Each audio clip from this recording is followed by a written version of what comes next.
walking for days in the forest to reach the other side of the river. This endless procession of people are escaping death at the hands of the Myanmar army. Young and old, women and men, they all ran for their lives. But what they saw and faced, they will never forget.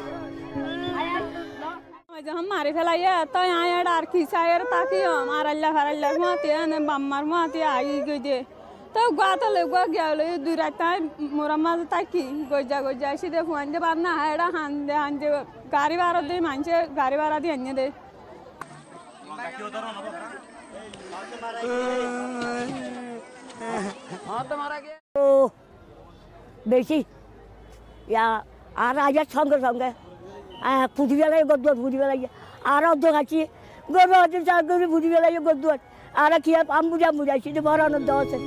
These desperate people are Rohingyas, largely Muslims who for centuries have lived in the Buddhist majority Myanmar, mainly in the western province of Rakhine.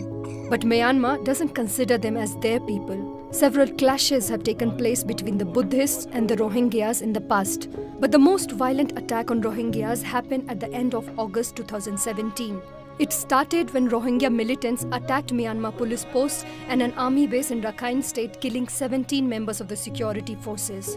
This led to a brutal security crackdown on Rohingyas. According to Doctors Without Borders, more than 6,700 Rohingyas have been killed in the last 4 months, and 620,000 have been forced to flee Myanmar. The military even brutally killed children and raped women. Binna sora shene ashtuawaze ayere zaygana paribar 5 জন আছে তারা 5 জন তো 3 জন তে থেকে আর জন বাজুতা খুলে ফেলায় আর জনে নিলাম আনি.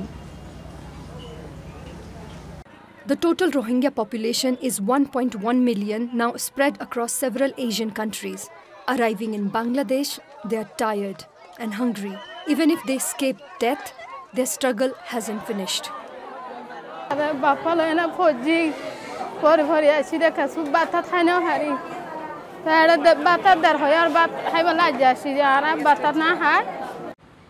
Around the world, there was strong condemnation of the situation of the Rohingyas, especially from the humanitarian aid agencies. The United Nations said it's a textbook example of ethnic cleansing and genocide. Can anyone rule out that elements of genocide may be present? Ultimately, this is a legal determination only a competent court can make, but the concerns are extremely serious and clearly call for access to be immediately granted for further verification.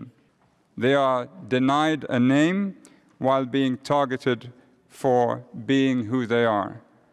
Still, Myanmar's de facto leader and Nobel Peace Laureate Aung San Suu Kyi did not denounce the slaughter of Rohingyas in her country, and in fact avoided even using the word Rohingya in her public addresses.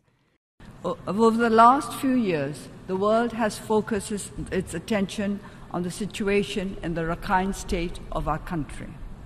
As a responsible member of the community of nations, we do not fear international scrutiny.